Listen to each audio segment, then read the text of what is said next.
Hello guys, कैसे हैं आप लोग। उम्मीद है सब कुछ ठीक रहा हो और आप भी ठीक रहे हों। तो चलिए फिर आज की वीडियो शुरू करते हैं। और आज का वीडियो का टॉपिक है, आप समझ सकते हैं, ये एक बुक है उर्दू की, शीरी उर्दू क्लास 4th, ठीक है। और ये हमारे एक व्यूवर्स ने रिकमेंड की थी और हमसे गुजारिश की थी इसको बनाने के लिए। तो आज हम वही चैप्टर लेके आए हैं। तो आप यहाँ देख रहे हैं, ठीक है।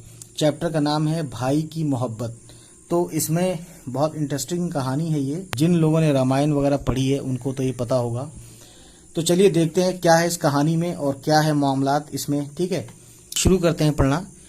राजा दशरथ की एक रानी थी, उसका नाम कैकई था।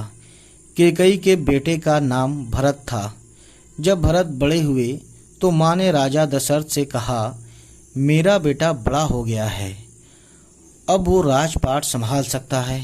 तुम उसको राजगद्दी पर बिठाओ और राम को 14 साल का वनवास दे दो। राजा दशरथ को रानी कैकई की बात मानना पड़ी। उन्होंने राम को 14 साल के लिए जंगल भेज दिया और भरत को तख्तो ताज का मालिक बना दिया। राजा दशरथ को राम से बिछड़ने का बहुत दुख हुआ और इसी गम में वो इस दुनिया से चल बसे। मतलब राजा दशरथ जो थे, राम के पिताश्री, उनको दुख हुआ वहाँ भेजकर, क्योंकि ये उनका अपना फैसला नहीं था बल्कि उनकी माता, जिनका नाम कैकई था, उनका फैसला था राम जी को वनवास भेजने का, ठीक है। उन दिनों भरत अयोध्या में नहीं थे, वो अपने गुरु के पास थे और उनसे राजपाट का काम सीख रहे थे। राजा दशरथ के मरने के बाद राजधानी में भरत की ज़रूरत थी, इसलिए उनको फौरन बुला लिया गया। भरत जब राजधानी में आए तो उन्हें मालूम हुआ कि बाप का साया सर से उठ गया है। अभी ये गमनाक खबर, गमनाक यानी कि गम से भरी हुई खबर सुनकर वो संभल भी ना पाए थे कि इन्हें ये पता चला कि राम 14 साल के लिए जंगल चले गए हैं। रानी कैकई ने जब अपने बेटे को उदास देखा तो बोली, बेटा भरत, तुम उदास क्यों हो? ये तख्त, ये ताज और ये राज सब तुम्हारा है। भरत ने जवाब दिया, माँ, ये सब राम का है, मेरा नहीं। मैं अभी राम के पास जाता हूँ और उनको अपने साथ वापस लाता हूँ, उनका राजपाट उनके हवाले करता हूँ। राम उन दिनों चित्रकोण के जंगल में थे। भरत उनके पास गए, उनके पैर छुए। राम ने भरत को गले से लगा लिया और पूछा, कहो भरत, कैसे आना हुआ? राजपाट का काम तो ठीक से चल रहा है ना? और हमारे पिताजी कैसे हैं? भरत की आंखें डिबडबा आईं। उन्होंने उदास होकर जवाब दिया, भैया, पिताजी इस दुनिया में नहीं रहे और वो, यहाँ पे वो होना चाहिए, नहीं रहे, और वो आपकी जुदाई का गम बर्दाश्त ना कर सके और इस दुनिया से सुधार गए। दुनिया से सुधार गए मतलब दुनिया से चले गए, है ना। एक तरह से जिंदगी का चिराग बंद हो गया और दूसरी दुनिया में चले गए, ठीक है। ये बात सुनकर राम की आंखें भर आईं।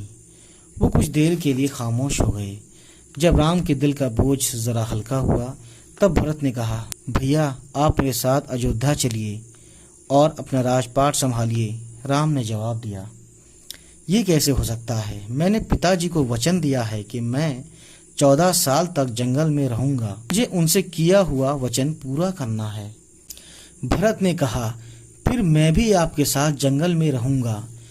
राम ने मोहब्बत भरी नज़रों से भरत की तरफ देखा और बोले, भाई, राजा दशरथ की ये ख्वाहिश थी कि मैं 14 साल तक जंगल में रहूं और तुम मेरी गैर हाजिरी में राजपाट का काम संभालो। अब हम दोनों का फर्ज है कि उनकी ख्वाहिश और उनसे किए गए वादे को पूरा करें। राम की ये बात सुनकर भरत लाजवाब हो गए। उन्होंने कहा, आप ठीक कहते हैं, हम दोनों को अपने बाप की ख्वाहिश और किए गए वादे को पूरा करना है। मैं अयोध्या वापस जाता हूँ, मगर मेरी ये शर्त ये है कि आप मुझे अपने दोनों खड़ाऊं दे दें। मैं उन खड़ाऊं को राजगद्दी पर रखूंगा और ये समझूंगा कि राजगद्दी पर आप विराजमान यानी बैठे हुए हैं और मैं आपकी तरफ से राजपाट कर रहा हूँ।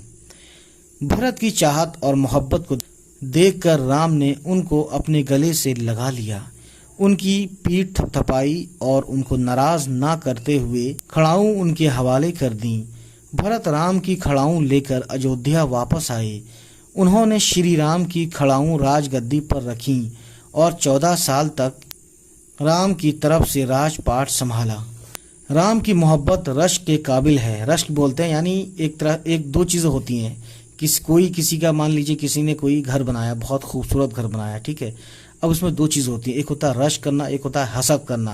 यानी उसको देखकर रश्क करने का मतलब है कि खुशी वाला हसद करना, यानी कि उस जैसा बनने की कोशिश करना और नेक नियति के साथ उससे अच्छा घर बनाने की कोशिश करना, लेकिन उससे जलना नहीं, वो बोलते हैं रश्क।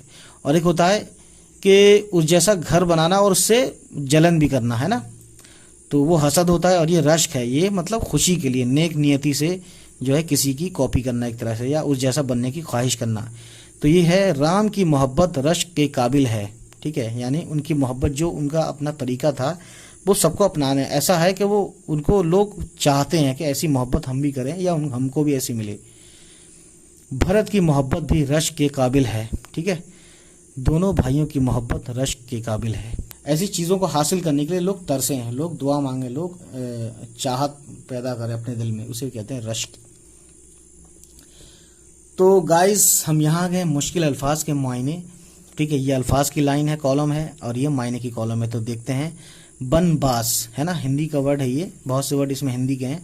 बनबास यानी जंगल में रहने के लिए भेज देना, ठीक है। गुरु यानी उस्ताद।